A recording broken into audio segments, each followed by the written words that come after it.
This is Mogobe Nuggets of Wisdom podcast. We enthuse, we energize, we inspire, and we empower entrepreneurs and entrepreneurs of all stripes in BW and beyond.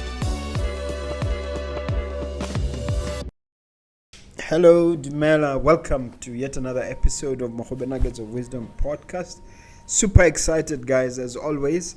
I have a great friend, as well as someone with whom I have a history, my precious Gondwe, but I'll let her introduce herself momentarily. My bit is just two things: a little bit of housekeeping. Hit that like button, that subscribe button, and that notification bell.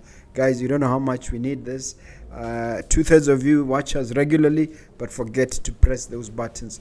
Please do that for us, because that's the only way we can keep up with the algorithms. So strike that bell. Also, another piece of housekeeping. Guys, there's a book is out. We've got some excellent reviews. You know, we launched it in December, only $3.99. And if you mention that you saw it on this podcast and you explain who was on the podcast, we'll be prepared to give you a 10% discount. Think about that. $3.99 is the retail price, but we are willing to take off 10% if you watch the nuggets and also buy the book. Thank you so much, Mark Gondwe, for coming. Thanks for Would having me. you be kind enough just to tell people who you are and share a little bit of your background? Thank you so much for having me, and yet again, for the second time, I'm coming on to have a conversation with you. I'm deeply honored, and for you constantly nudging me and pushing me to become a better person. For the viewers at home, I am Precious Gondwe, and I am a legal practitioner, or otherwise known as a lawyer in the global space. At least career-wise, that's who I am. I am the founding partner of Precious and Partners Legal, and the 6 CEO. years old now. 6 years old now. Yeah, Yes, 6 great years stuff. and counting. Yes. Yeah. And obviously during COVID, one had to then become even more innovative and think of other ways to make money and stay alive and stay afloat. Yeah. And so we gave birth to Precious Allure, which is another online business where we sell a lot of good designer shoes, bags. We now cater for women. In the past we did cater for men, but we now cater for women primarily. So we sell a lot of good, authentic, original stuff. What Yeah. about Clothing, yeah. as well? Yeah. The stuff you're wearing is available? No, this one is from a different retail store. Just kidding. And then you have other interests as well. Yes. For instance, the charity work. Yes. I am a big advocate for really women empowerment. Initially, it was really all about saying, let's also make sure women are economically empowered. We also started the Pan-African Game Changers sometimes in September 6 years ago. It was a vehicle to really just put women together and share ideas, Is it an NGO or a company limited by guarantee? company limited by guarantee, but in other countries it is registered as an NGO. It just depends with the jurisdiction, because we're registered in about 12 other countries across. That's wonderful stuff. Thank you. So then I think some 2-3 years ago, again during COVID, we realized men also needed to be empowered. So we decided not to just empower women, but also include men. So now it's more about empowering the youth. But I think the key thing is economic empowerment, because it's one thing to enthuse, motivate, inspire, but it is another to make sure that you are winning in the marketplace. Yeah. Now, would you said 12 countries. Can you rattle through some of them? I could try. Botswana being the head office. This is where the headquarters is. This is where the baby was born. We are in South Africa. We are in Zimbabwe. We are in Malawi. We are in Zambia. The UK and the US, we have representation there, or Nigeria and Ghana. I'm trying to think. I wish I could remember. But so many countries. We've got members as well in Ireland. We also have members. They move. Others are in Cyprus. They just all across. Just a global but it's entity. a global movement. So we're not restricting ourselves also to just the physical location, but wherever members can be found and they become part of this vehicle. How big is the membership? Do you know? I was interviewed not very long ago, and I realized we've actually reached over 6,000 across. Wow. Yeah. That's wonderful. Yeah. That's Yeah. wonderful. Yeah. And the main objective is to get Yeah. These people to do what? Members to do what? The idea is that, as young people, sometimes we lack the necessary guidance to choose career paths, to know what to do when we don't have the money to pursue something.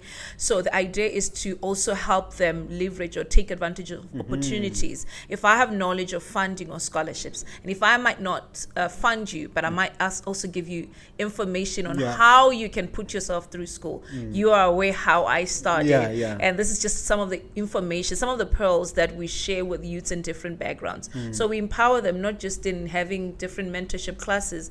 We have conferences, webinars. We invite experts to speak on entrepreneurship, how to start a business, how to craft your business plan, how to position yourself in the marketplace, because people have plenty of ideas, but they don't know how to package those ideas such that they're acceptable and they help them function fully in the marketplace. Yeah. Let's talk about the legal practice a little bit. Yeah. Talk to us about it in terms of Yeah. the setup, Yeah. the area of focus, Yeah. and any exciting war stories there. Thank you so much, and perhaps I think that I realize that things are changing in the legal space, and I think lawyers in practice will agree with me. AI has also taken over.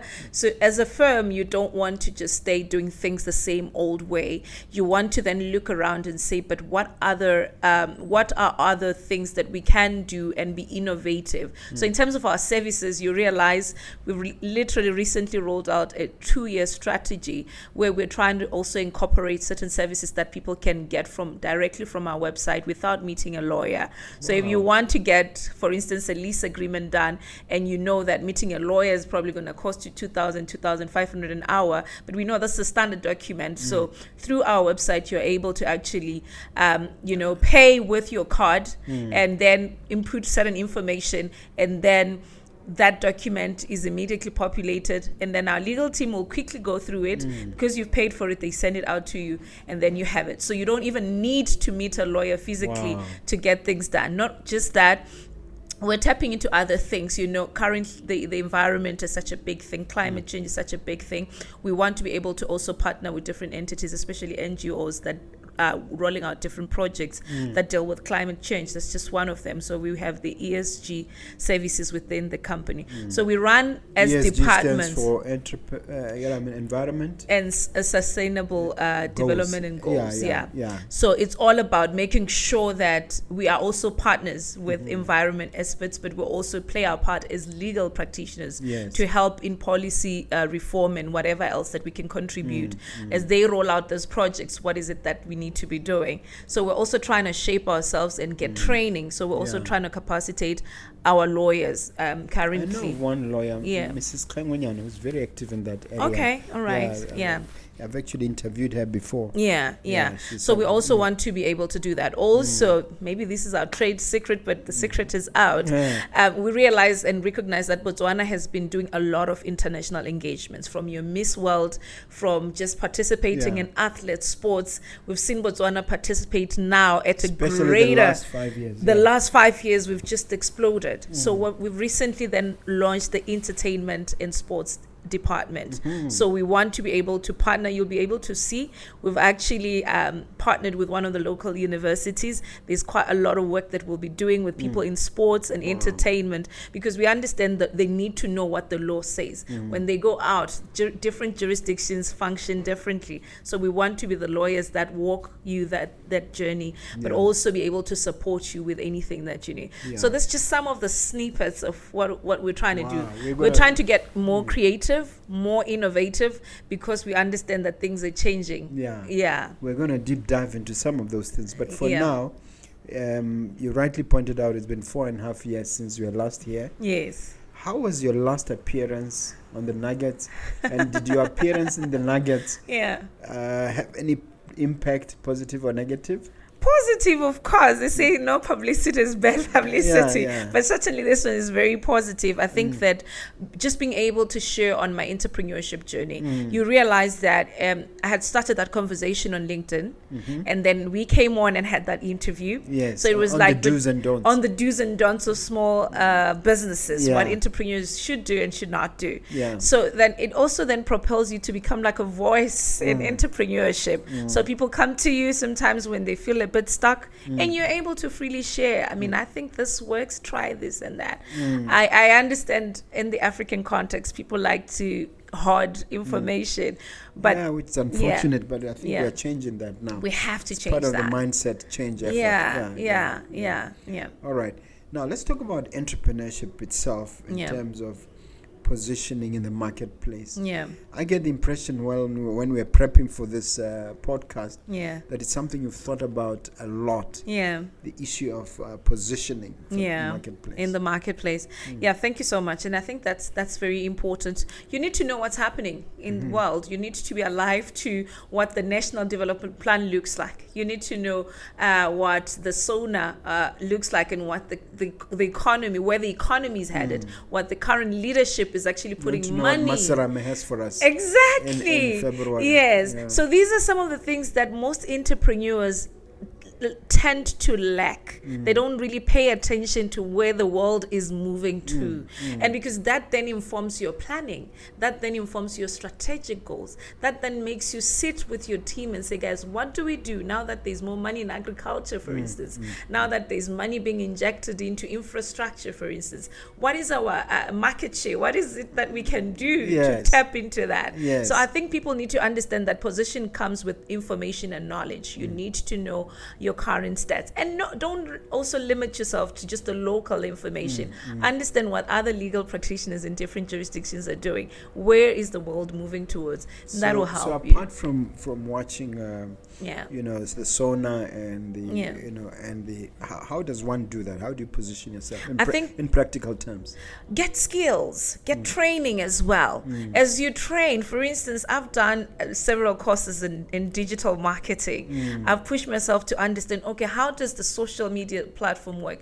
What can I do to actually make an impact, or at least to assist me in scaling up some of the things I do, or some of the business activities, or any charitable activities I engage in? What tools are there out there that will help propel me or push whatever brand or whatever product or service I'm selling to the economy? So it's gaining skills. I think once you've got the skills and you keep scaling up, it helps you get other ideas of what else you can do. And then it looks like you're on top of things, you're staying abreast with what's happening. But really, if you've got the skills, they will propel you to the next level. Wow. Yeah. And one of the buzzwords that you and I toss around is diversification. Yes. And not only do we toss it around, we actually try to apply it. Yeah. What's your take on that word, and how does it look like in your day-to-day? It goes without saying, I've learned that there's precious in different forms. And I think my team members at the office, they're always laughing because I say to them, there's precious in different forms. There's precious the lawyer, there's precious the entrepreneur, and there's precious maybe the philanthropist, one that loves everything social entrepreneurship. So you'd find that in leveraging on those different platforms, it creates new networks, new synergies, which then creates new client bases, new opportunities, and that then helps in diversification of the products and services in my personal space. So I do get hired to go speak as Precious Gondwe. Yeah, we shared a stage recently. Recently, yes. Baisaho. Yes. So then I'm going there as an entrepreneur, or I'm going there as a person that speaks. Yeah. Usibui. You're not just a speaker, it's a buoy. Yes, so then you notice that you get paid in your personal capacity, you get paid as a lawyer, and then you create Precious Allure, that's you diversifying.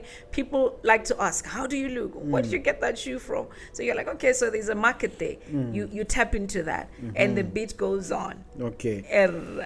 And in terms of speaking, what do you normally speak on? And can you share a recent event or an event where you applied that particular skill? It's a lot. I mean, we did the recent Road to Academic Excellence together, and it was really all about creativity and innovation. That's what I was asked to speak about, especially in the educational space. It always warms my heart to contribute to knowledge. I think that it has people, it has an effect on the mental psyche. It gets people thinking, what is it that we need to do as teachers? What is it that I need to do as a student? What is it that I need to do as a a lawyer. So it's not enough that you've got an LLB and you're practicing. There's just so much more that we speak on creativity and innovation. For instance, I will speak also, especially, I think, I'm big on economic empowerment, because I think that for us to be able to do anything, we need to have the resources, we need the financial backup, and we can't do as much if we are not solid on the other. Resourced, Yeah. And what you say, especially in our profession, Yeah. there are a lot of colleagues who believe in walking the lane Yeah. and limiting themselves to what you know and what you've been trained. What can you share a word or two with them on the importance of getting out of that cocoon, or that, as it were? I do understand that our profession is a bit stringent, it's a bit rigid. A lawyer is expected to be very conservative. Yeah, a noble profession. And noble, that's what it's called. Yeah. But I realize that it's very difficult to sustain. If you leave out your profession and your profession only, you can only do so much. You can only go to court, you can only sit and advise. But there's just so much more that you're able to do. I've been able to tap into a lot of transactional legal work that doesn't really need me to go to court. I become the middleman that helps companies transition, investors transition, people that have different portfolios. So I become the person that helps them through that journey of making sure they are compliant, all the regulatory bits, and it doesn't necessarily need you to go to court. So then in that space, you also get excited because you're meeting people. It's engagements other than being in the court, and then you're also tapping into other services other than just outright lawyering. So I think I want to encourage people to not just leave out their profession, but tap into who they really are, because there's more there. 100%. I'm with you 100%. Yeah. But in the midst of all this, whether you like it or not, there will always be setbacks, challenges, and even cataclysmic events from time to time. Are there any that you want to share, any challenges that you had to really grapple with? Yeah. I think, and I've said this, and I've had conversations with several colleagues, people that are running businesses, and I've said one of the biggest challenges is getting the right human capital to function the way you envision the business to function. It is always very hard to get people that will understand the vision, maybe the pace that you work at. It's not everyone that understands that you have to put in the work. It's not everyone that will understand that some days we have to push ourselves a little harder to get certain results. So I think human capital is very difficult, because also our young ones have a different style of work. Their commitment to work is not the conventional 9 to 5. So then you have to then go back and start getting creative. What is it that I can do to allow people to work with us and don't necessarily have to be at work? For instance, we had to introduce remote work. So you find that we've got lawyers in South Africa now. So even when we get legal engagements in South Africa, we have people that work with us every single day, but they work remotely. We have other young people that can come in 2 or 3 times a week. I had to come to a place where I understood that for one to fully be effective, give them the comfort of where they are, provided they're self-governing. In other words, those targets have to be met. The targets have to be met, provided if you're required to produce a document or an opinion, it's going to be there at the right time. So we've had to sort of adjust the way we do things. So you pay them based on results as opposed to a fixed salary? You can fix depending on what their role is, but it will be on a project by project basis. So then you don't need to have people 24/7 if there's no project, so there's not real work. But you're also saying that you can work from wherever you are, provided you can produce the quality that's to me required. Like you took the challenge and you changed it into an opportunity. And it had to be. It's no longer a real challenge. Let's talk any other challenges. I think financially, Mom, I think everyone was affected. When COVID hit, for instance, Precious and Partners was just 2 years old. In fact, 1 year, 10 months. I remember so vividly. So it was a baby.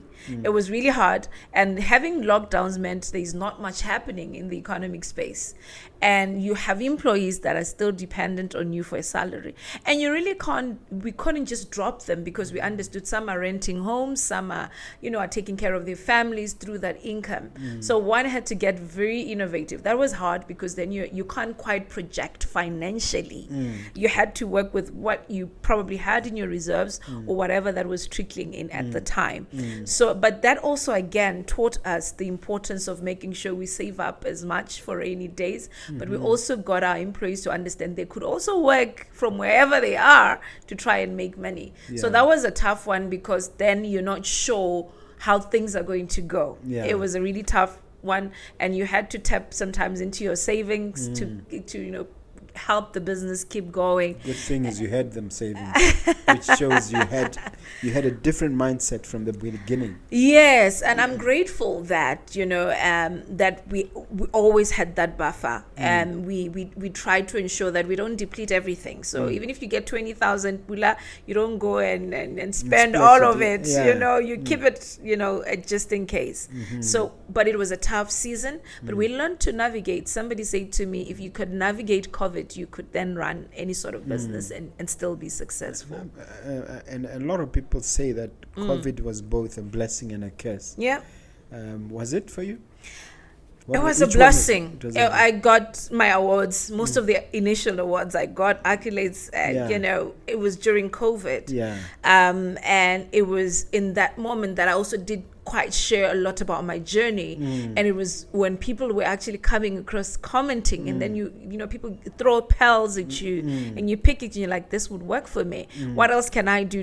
What do I do here? Do I reduce stuff? What is it that I need to be doing different as an entrepreneur? So it really was a blessing. It also leveled the ground for entrepreneurs. So it allowed the smaller fish, like some of us in small ponds, to sort of emerge a little bit. It did. I agree with that. Yeah.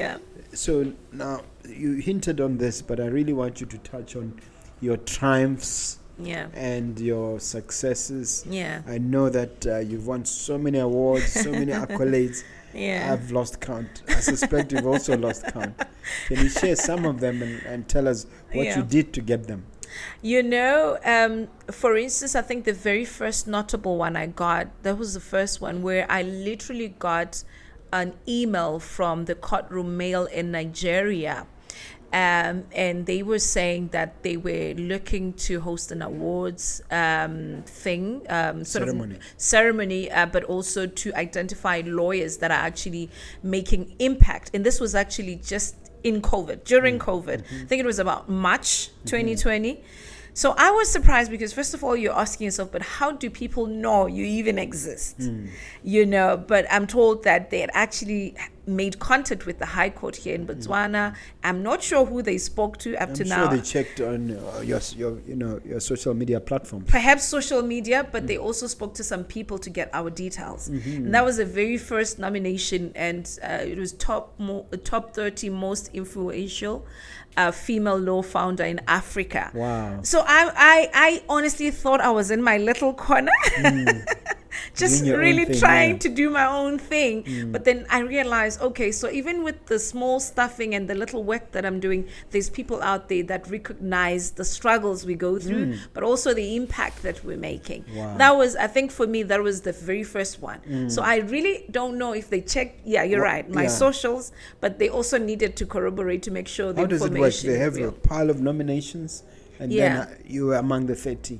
Yes, amongst the 30, I think they have a group of judges, people that look at your journey, what you've been doing, what you're about, how you've overcome. And I think you had to also share your story, because for me, when I started Precious and Partners, I did not really get funding. And most people would normally get funding. So it's a success story because you're really starting from the ground up with little or no. Started bootstrapping. Yes, exactly. You bootstrap, man. Yes, so it did. The bank will only give you money when you don't need it. Exactly. When you already have money and you have assets. And they're throwing things at you now. But then, I mean, And that's the reality. Yeah. So, any other accolade, award that you're particularly proud of? There's so many.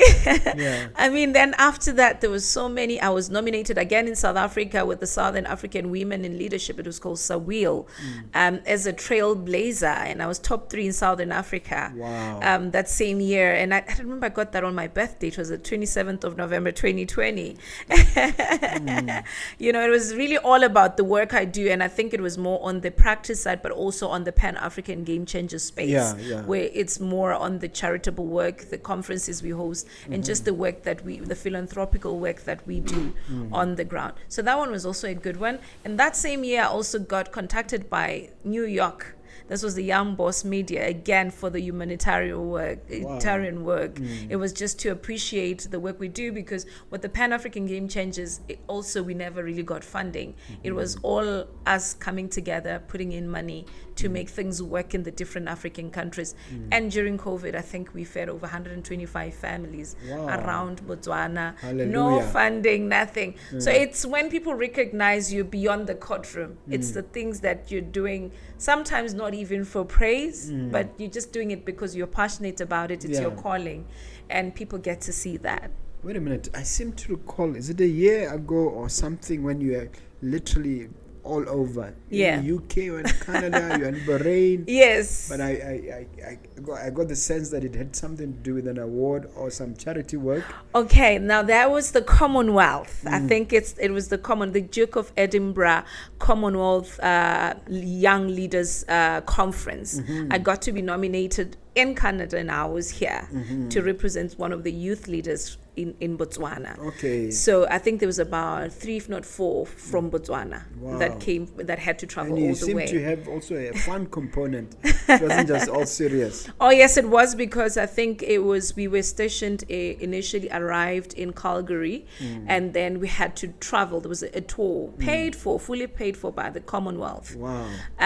Through Canada. We were in the Quebec city province, and we had to travel the different towns and cities around there. And it was all about learnership, entrepreneurship, meeting young millionaires, people that are in tech, people that have done so much work on the ground, and just to get inspiration, but also to understand how they've honed their skills in leadership and what they're really doing. Yeah. Some young lawyer or some friend of yours may be watching this and saying, how do I replicate this success? What does it do? What mindset does it take? Are there any sort of secret sauce items that you can share with the viewers on that? You know what I mean? I like the part that says secret sauce. For me personally, perhaps my secret sauce is God. I pray. I'm a very spiritual person. I think I've put spirituality as a backup for everything I do. If it's of God, if it resonates with me, and it sort of furthers my dream, my vision, then I'll do it. But I need God's backing in all that I do. But I think also it goes without saying, read as much, get knowledge. I think getting knowledge helps you to step out confidently, because you know what you know then propels you to engage with others and have conversations that are fruitful and hopefully inspire others to be better people. So what I would say, your question was, what would I say to a young lawyer? How do you replicate? I think being authentic. You can't quite, I can't replicate you. I mean, I worked with you for 9 years, and God has made us all unique. Unique. So I think if you pursue your goals, pursue yourself, and be authentic, I think for me, then the right person or the right package will come out. Okay. Yeah. Now, let's talk about money now. Why do I want us to talk about money? There is always confusion around money. Yeah. Some go to church and are told that rich people won't make it to heaven. Some misinterpret a lot of verses on this issue. What is your take on the subject, before I ask you specifically how you position yourself to bring in the mullah? Okay. I don't think money is a sin. God, our God is wealthy, is a rich God. He wouldn't have created all this that we see. The the Bible says the earth and its fullness thereof belongs to God. And we are on earth to literally just be partakers of that wealth, which is So I don't see sin. There's nothing that says money is sin, and I think that's the greatest mistake, and that's why perhaps I think they misinterpret the verse that says the love of money is the root of all evil. The love of money, the question becomes, you love it that it controls you. That's different. You love it such that now you start to use it for other sinful deeds. That's different. But having money, well, even the gospel needs money for it to go on. If people have to print Bibles, you need money for that. If you want to build churches, you need money for that. If you want to feed the poor, you need money for that. Everything else will need money, resources, wealth. So my view is that we need to get as wealthy as we can and as rich as we can. Yeah. And that it's scriptural. I It's very often much observe the fact that there's more references in the Bible to resources and wealth and money than to any other thing. I mean, Proverbs 31 speaks to that. The woman in the marketplace. That's what I leave out. Yeah. It says that she's clothed with splendor. She goes and sells, she sells, she's resourceful. She goes and sells and makes money to feed her family, to clothe her family, to take care of her household. So she has to go to the market to make money. So there's absolutely nothing wrong with that. So from the point of view of Solomon and Proverbs 31, women should not be stuck at home. Women cannot be stuck at home. They should never be stuck in the kitchen, in fact. And that's why I came up with the concept of the Pan-African Game Changers. It was really always about changing that narrative to say that women need to be economically empowered. They need to go pursue themselves, pursue their purpose, start businesses, run successful businesses, take up positions of leadership, conquer in the courtroom, everywhere else. So my view is that Proverbs 31 speaks for itself. She says that she's clothed with strength. Strength is the power and the ability to be and to do. Yeah. When you were first here last time, you talked about the do's and the don'ts. What are the don'ts on the subject of money? If you can just expand it a little bit, because bear with me, but I think there's a lot of misunderstanding around money. So what are the don'ts? And you can even touch on the do's, but maybe the don'ts. I think that work for your money. You don't need to swindle people. You don't need to take what's yours. You don't need to trust money. For instance, For instance, that's what I'm saying. If you've diversified and you know that I can get money in some other way other than somebody else's money, just do it right, Mom. Be honorable whilst at it. Give to Caesar what belongs to Caesar. Pay your taxes. The don'ts for me are if you then over glorify money. I think I recently posted on that. I'm sorry if I'm taking. No need to be sorry. Take as much time as you want. Thank you. I posted on this and I said that you cannot start your business and the end goal is money. And you rightly said before this interview that money is just a byproduct of what you do every single day, continuously, consistently to get there. So money just comes because you are consistently pursuing something. So you're getting up in the morning. If it's a service, you're rendering that service. You're pushing to get a client base. And that's what's important. You're serving humanity. If it's a product, you're pushing out your product. You're pushing out your book. That's what's selling, absolutely. And money is gonna come. And eventually you might not have to market your book. People will come here rushing to get the book. But what is important, you're showing up in these podcasts, we're having conversations like these ones, and eventually the rest of the things start to sell themselves, take care of themselves. Absolutely. There's also a tendency among us Botswana to be shy, to be meek, to be to suppress our ambition. I suspect your view is that is wrong to do that. Why? I don't know. I think it goes back to living out who you are. Because then what's the point?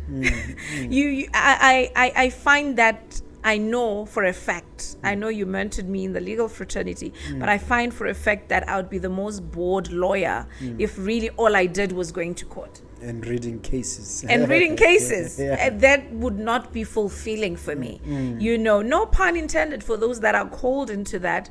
But I think that for me as a person, I think God has equipped us with different talents, skills, abilities, gifts, things that the world awaits. Yeah. You know, but being a lawyer is good because it gives you the necessary credibility. And clout. And yes, and people trust that you are about what you say. So then whatever else that you tap into comes from that place, that this is a professional. They come from a governed and a regulated fraternity. So if they're going to do other things, it flows from that same mindsets and that same way of doing things. Well answered. Yeah. Thank you for that. Yeah. Let's pivot a little bit to social media. Yeah. On the issue of positioning. Yeah. I know you're a strong believer that quality is more important than quantity. Absolutely. What is your social media strategy, and what can people learn from that?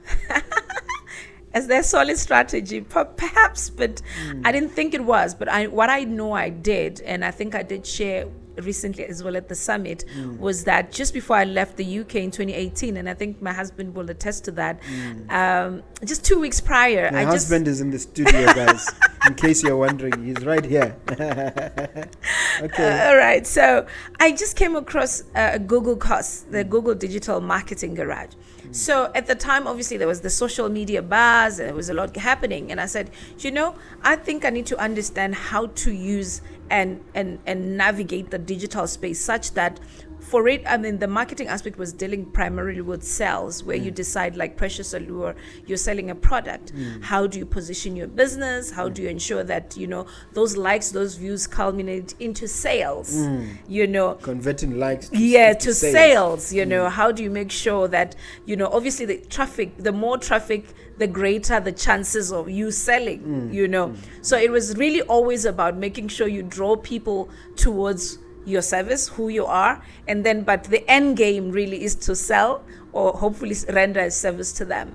So I did that course for 2 weeks. I needed to have done it for a month, but I pushed to have it done in 2 weeks. Wow. And that was so mind-blowing because I learned the importance of also Google Analytics, making sure that your Google is registered on Google My Business. It's now called something else, but Google My Business. So when people Google up, your business comes on Google. If it has enough reviews and people have visited your business, then there's credibility. So what you're doing is you're opening yourself up to a greater, larger market than the people that you know within your vicinity. Because I've had people Google me up from the US and they're looking for a lawyer in Botswana, Australia, everywhere else. Even during Forbes, that's also what happened, You just had traffic, and you can tell who's Googling you from where and what they're looking for and who they are. And so that's a beautiful way to know what's out there, who's looking for what. How do I make sure that my service is not just local, but it also allows for other people globally to tap into it.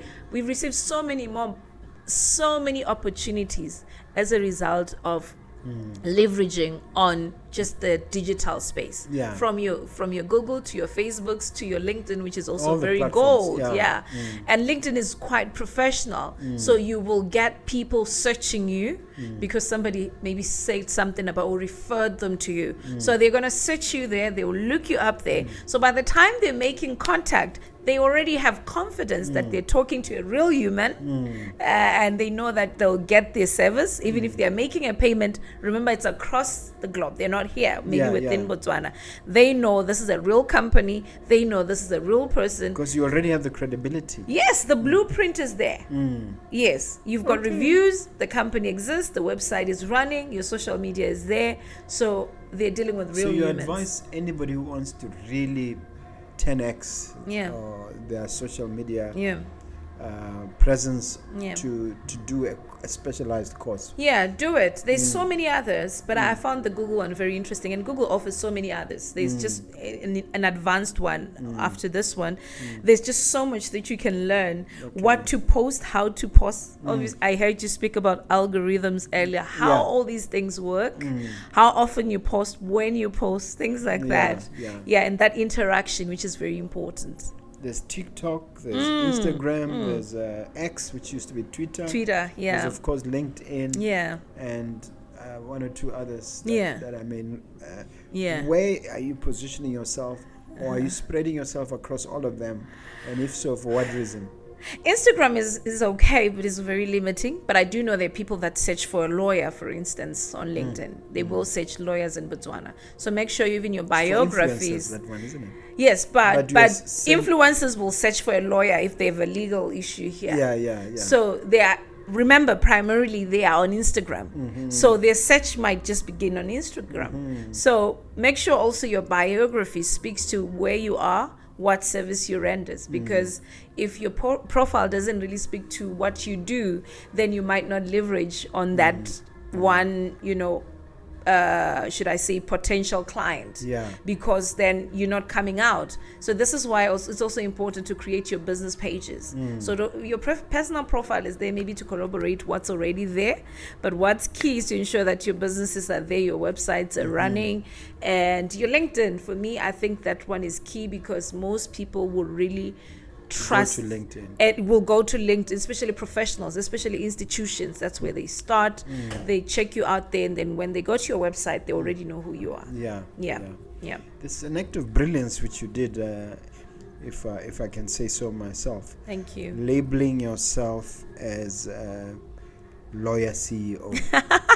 I mean, that's brilliant, because you're a CEO, you're a lawyer, and you linked it up, and you've taken that name. You probably registered it at SIPA. I don't know. It's a trademark. Yeah. That's a good idea. I haven't done that. I think I need to from here. Yeah, but I mean, how did you come up with that name? Because that's brilliant. I was just thinking what handle makes sense. And again, it goes back to packaging, branding. What handle will instantaneously send the right message? Because social media is about sending the right message. People don't have time to think and try and figure out from your pictures who you are. And what are you communicating? What you're communicating. So once they know a lawyer, CEO, it means there's a business she's running. Yeah. So the next thing is, what business is she running? Oh, this is what she's running. What website? Yeah. So it links you to every other thing that's connected to that person. That's great. Thank you. We're in a global village, Yeah. and you've already hinted on this. Yeah. And this is the whole point of the mindset change. Yeah. And of course, Botswana becoming a hub for MICE, Yes. MICE, Yes. doing conferences, etc. Yes. What is your take on this? Are we as Botswana really, really grasping this in terms of now positioning ourselves to be global village players? I think we are, and I think our president has done a good job in terms of really just exporting the Botswana brand. Everywhere he goes, he speaks about Botswana. He really wants to make sure people understand that. But we've seen that even with the different ministries and just the different projects across the country, where Botswana is really just positioning themselves to saying we are also key players in the global village. In fact, our GDP in Africa apparently is the third highest, if not fourth, which is a good thing. So we're saying to people, come to Botswana, but it's also important that people know who we are. Are we grasping that concept? I think we need to run a poll or stats and ask that. But I think that we need to shift our mindsets from thinking I'm only servicing Mogobe. Ke 1, 2, 3, and it ends there. Think about even those people or those leads that perhaps don't have a personal knowledge of who you are, and think about what you would do if they made contact. So as a business person, you have to think, if I'm Googled today, or if somebody's searching for a product today, can they safely land on my website and acquire that from me? How is my digital branding again? Because people take that lightly, but that's so important. It's so important. So perhaps, yes, we need to move towards making sure we're brand aware, but we also understand, the international standards of practice or operations, how people in other places function, customer service, for instance, things that we need to tweak a little bit that will help us really position ourselves to handle any sort of client, any sort of leads, sell any product to anyone. No, that's fantastic. Still on the global village issue, sometimes it's a bit discouraging when you look at the global happiness index and you see Botswana being among the most unhappy people. And I often say, where are these unhappy people? I've never met them. I meet happy people because I'm careful who I associate with. But having said all that, Yeah. it can be a little troubling when you get When you get such international- stats. international stats saying for Yeah. the last 5 to 10 years, Yeah, we've it's been always consistently, been. I think we're in the bottom 3, the most Yes. unhappiest. And you Yes. wonder, is it really like that? Yes, I know we've had. Is it unhappiness, Mom? Maybe just to think about it. Is it unhappiness, or do they how do they contextualize that? Is it unhappiness, or do they feel that they are not able to relate with us culturally? I have my own theory that Yeah. these guys, because now they've never, the barometer, abrometer, something like that. Trying to remember the correct name. Forgive me if I'm missaying the name. Yeah. But they've never come to me To ask. to ask me if I'm happy. And I've never met anybody who they've come to. Yeah. So I wonder who they're asking and how If they they're do it. asking. So And maybe perhaps they I'm- look at stats. I mean, the fact that there's so much passion killing, gender-based violence, maybe they take that as well into context and say, Yeah. but why would people kill each other? Per If they love capita, each yeah. other, Yeah. why is there so much killings? And maybe they look at all of that. And perhaps then that then brings us to the space where we maybe need to also send the right message out. Yeah. You know, and I think this is a beautiful This way. is part of it. This is part and of also it. your Yeah. NGO and its efforts. Yes. It's also addressing that bigger Yes, issue. yes. Now, the person and the brand. Gondwe as a brand. Yeah. How are you managing it? Yeah. Are you separating yourself from your brand identity, or do you take the view that the two are inextricably intertwined? That's an interesting question. If I was in court, I would say yes and no. yeah.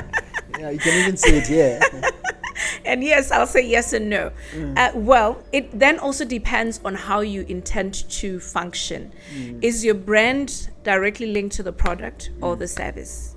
At the end of the day, if Mr. Mogobe is Mogobe, Lerumo Mogobe, legal practitioners, people will always associate you to the firm. Whether we like it or not, whether we want to divorce ourselves from that, is just the reality, especially in the legal fraternity. Yeah. But what I think is important is that you make sure that as you build yourself up, none of the two brands are left behind. Because what I do is a direct reflection of what happens at Precious and Partners. But on the other hand, when I sat down with the guys we're doing strategy for, they say to me, no, Precious, you do not need to be the face of the institution because you're saying Precious and Partners. So partners should be everybody else that becomes a part of what you're doing. Yeah. And I agree with that, because the idea is So to then you have build multiple faces. Yes, and then you also build a brand that will last even beyond, when I'm gone. That will precede me in my existence as a person. A brand that other partners will still run with, because the intention is to also just leave a brand not just within Botswana, but franchise it and export it across. Yeah. Just the Grand Thantons of the day. Yeah. And but now it's nice when it's an African brand that goes out, and it's not always just me, because at some point I will hang the gloves, but I would not want the baby to die because I'm not, personally or physically there. But what's important is to build on the ideals that you believe in, and to live up to that as a person, but also allow those that are vision bearers with you to run the same race, and understand they are part of what's going on, because at the end of the day, everybody has a part to play. And use the word which I'd like you to expound on. Vision bearer. I guess that maybe in your office they know what that means. Out there we may not know quite what the vision bearer is. It simply means my partners, Precious and Partners. And partners is not just whether you're an equity or non-equity partner. Partner is everybody that's involved in what we're doing. So you could be involved daily at Precious and Partners. You could be involved in some of our other companies or other projects and endeavors. At the end of the day, these are the people that really make things what they are. When I'm here, when I'm traveling, I'm in Canada, there are people still going to court, there are people still drafting documents, there are people consulting clients, and there are people making decisions. I've empowered my staff to make decisions. I don't sign leave forms, for instance. They do that. So I allow them to be self-governing. They are empowered to take care of the business the same way I would if I was there. But the idea is to also ensure that the partners become vision bearers. Wow. Yeah. So you do not micromanage? You cannot, but obviously there are times when you're forced to push and check what they're doing. You can't leave things to, because at the end of the day, our profession requires that, certain things are adhered to. So, but you want to empower them such that they can run, whether you're there or not. Yeah. So we want to not run. I know that most of the small businesses or sole proprietors end up sole proprietors, and when they die and things end. So the idea is to build legacies, things that will stand even post intergenerational wealth. Intergenerational. So I'm trying to empower them like that. So there's a sense of ownership in what we do and allow them to grow. That's beautiful. Beautiful. Yeah. Now we're getting to the crystal ball moment now, where we're now projecting things into the future. Yeah. I'm just wondering whether you talked of a vision, whether there's a clear-cut vision that runs over 2 or 3 decades. Yeah. That you already have. Yeah. I know my husband touched on this prior. Yeah. Yes, I think for me the end goal is to franchise Precious and Partners, have it across the globe. Why should the Granthorntons and every other KPM just proceed, their founders and still stand, and we fail as Africans to build brands that we can export? The idea is to be able to set across. Already we're in South Africa, we've presence in South Africa. In the UK, we've already done that as well. And we want to push across different jurisdictions as Precious and Partners. But again, like I said, I don't want it to just be a legal firm. I want it to branch off into other things, consultancy, etc., and also do a lot of other, strategic political advisory work that we don't quite get in Africa, because sometimes our leaders also need advice, don't they? They do, from professionals. Yes, from professionals. Independent not professionals. Just the Attorney General. No. Independent professionals that will look at things from this end of the stick and be able to say, you are headed for disaster if you go this way. These are the books, these are the stats, this is what we're looking at. My team and I have researched on this. This is what it means for you. So we want to branch off to other things, but the idea is to ensure that we build a legacy. Yeah.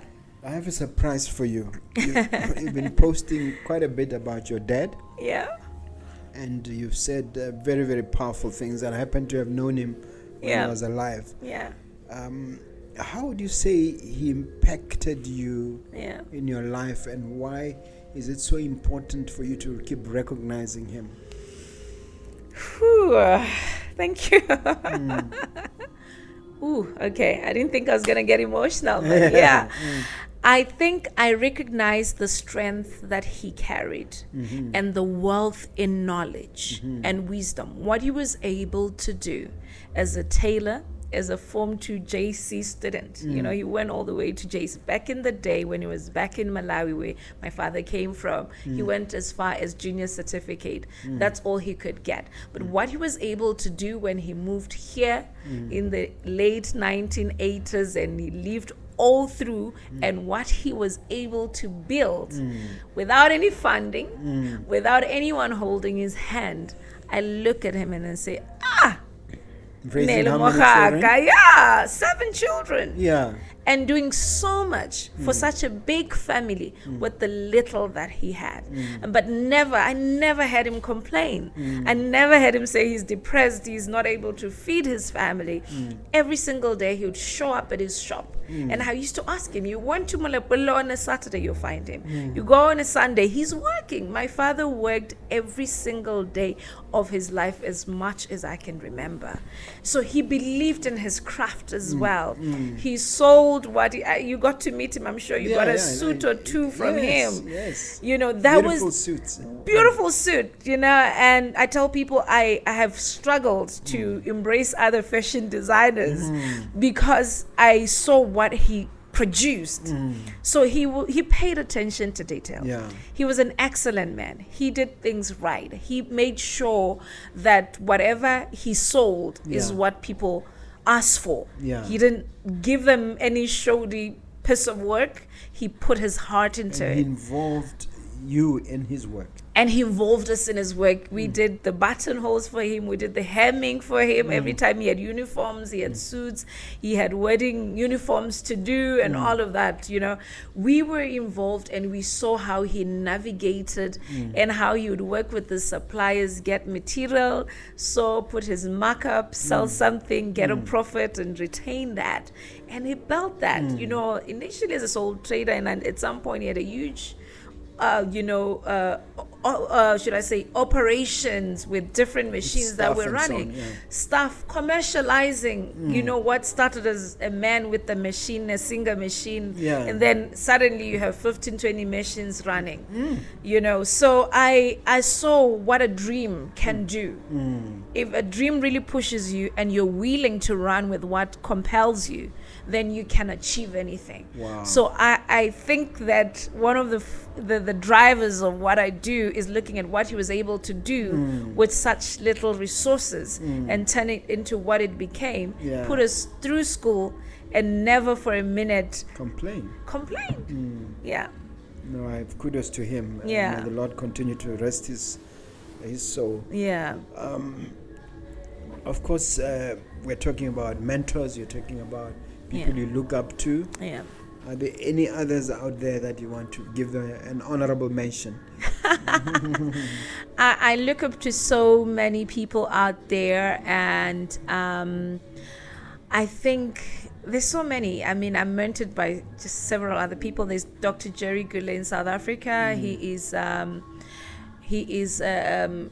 a you'd call it a human capital practitioner, but he's all about making sure that the workspace is safe for young people, but also does a lot of work and is an advocate for employment issues in South Africa. He really always pushing me.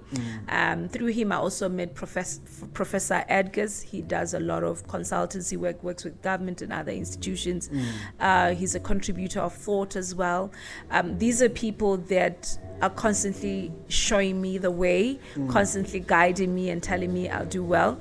I'm going to be in trouble for this one. I look up to as well to Bonzo Makalimele. Why should you be in trouble? I'm in trouble because I haven't seen her in a long time. Yeah, She'll always say, Precious, when are we meeting again? Yeah. From time to time, she held my hand from the time that Precious and Partners started. Wow. Once in a while, she'll call me and say, have you thought about this? Have you seen this? What are you doing about this? So she's constantly pushing me to be creative as well and to understand the ropes of running a practice. They've been running their practice, I think, with Pepsi for years. Yeah, for decades. And they're women. I think they've done well for themselves as women. So she really does also check in on me. And I think those are key people. But certainly there's other mentors who we've not met through their books and other. I look up to Oprah Winfrey, and I think she's done well for herself. I look up to women that have really, broken and shattered the glass ceilings and have not stopped at anything. So those are the women that really also do inspire me a lot. And speaking to the young entrepreneurs who's watching this, how important is it to cultivate mentors or to look for a support structure made up of other people? Either in terms of mentorship or in terms of some other support group. I think that there's no way you can know the way if you don't ask those that have gone away. Gone ahead of you, not away, but ahead of you, because they know the ropes. They've been there. They're living testimonies of what to expect and how to handle and navigate challenges. So you will definitely need key people. If you, for instance, lawyers are not so much financially literate. So you will need somebody that has knowledge of what to do, how to invest your money. If you've got an extra 5,000, where do you put it? You need to get somebody that's going to help you there so that you are well-rounded, because you can't be a jack of all trades. So there will be key areas that you identify and you'd realize, I need help here and there, or I need somebody that can walk me through this. But I think we need to understand that when we get mentorship, it doesn't mean we have to then rely on our mentors to do the work, because that's the other mistake that mentees do. They expect the mentor to do everything for them. I've seen Yeah. a post of yours where you said it's up to the mentor to choose the mentee, something like that. Yes, because sometimes people are starstruck. I've come across people that purely want to associate, want to affiliate, but don't want to do the work. So I want to sit with the person and figure out what are they about? What is it that they see in me that they think I'm able to assist them with? If I'm to pick them, I need to make sure that we are aligned. I'm not saying you cannot approach, but I have to resonate with where you're going for me to establish whether I'm able to pour into your cup. So you look at a little bit of traction from that person, a little bit of proof of concept. Absolutely. Whether they are serious about what they want to do. Yes. Because it's easy for me to pick up everyone that inboxes me and they say, can you be my mentor? And I'm like, yeah, sure. But the question is, what do you want to do?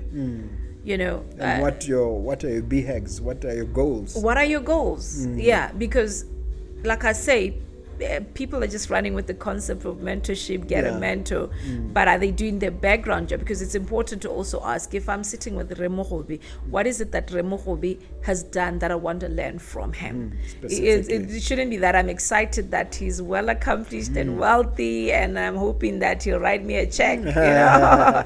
There has to be more that will help me navigate my own journey. Yeah. All right, we're getting to a point where you now get to think of a question to ask me. But while you are thinking of that question, let me ask you whether you believe you're in a happy space. There are people who have internal campus of control and those who have external. I think when I last knew you, you had an internal campus of control. In other words, you're not rattled by what's happening around. What would you say?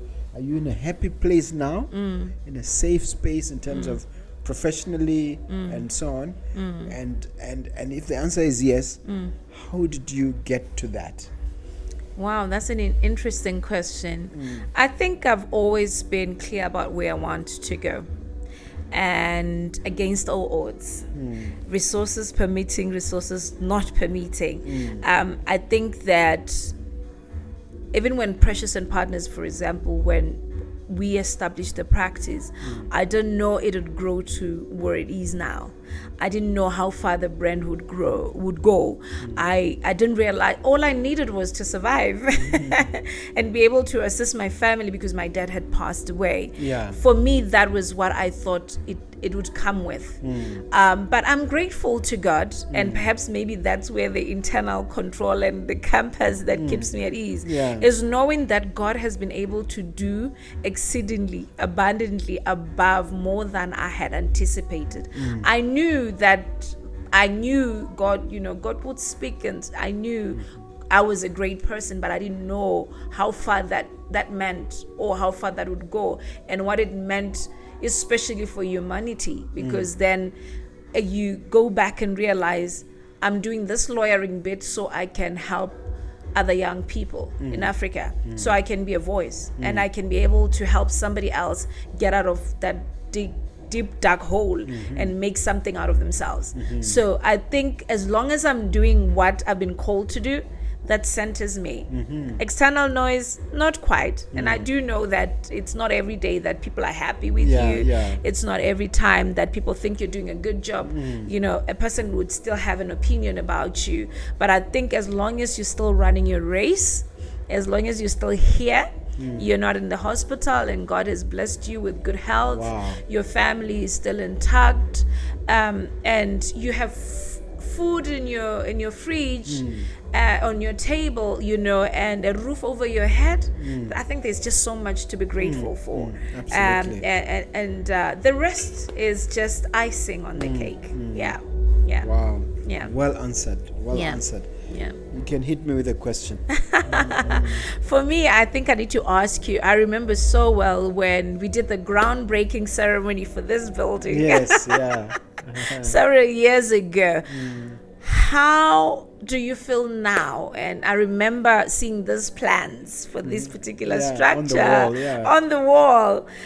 Do you feel fulfilled? do you think you are where you're supposed to be, personally and professionally, or as an entrepreneur? The answer is yes and no. It is no, because there's a thing called creative discontent. Yeah. What that means is that you're constantly not 100% happy with the results. Yeah. Not because you're ungrateful. Yeah. Not because you don't appreciate what God has blessed you with, but you recognize that as an organism, in terms of yourself personally, but also as an organism in the ecosystem. In the ecosystem as a company. Yeah.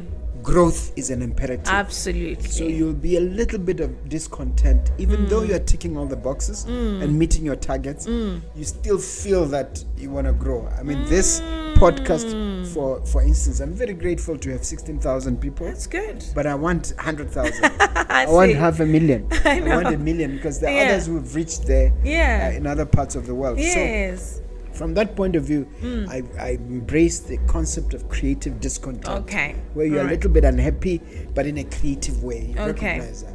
Or you recognize there's so much work that still needs. So you have that hunger. Okay. And you have that thing, fire in the belly. Okay. Where you want to get more. That's the yes part. Yeah. The other part of the equation is that yes, there's a sense in which you feel accomplished, the sense in which you feel fulfilled, and especially when a lot of people are coming to you for advice, for assistance, and you're able to assist other people. So I'm happy to be where I am. Yeah. Of course, there are things that now with hindsight, I feel I could have tweaked. Yes. Maybe in things like a choice of a bank, for instance, choice of a relationship manager. All right. Some mistakes that you've done that you feel you could have done better, a lot better.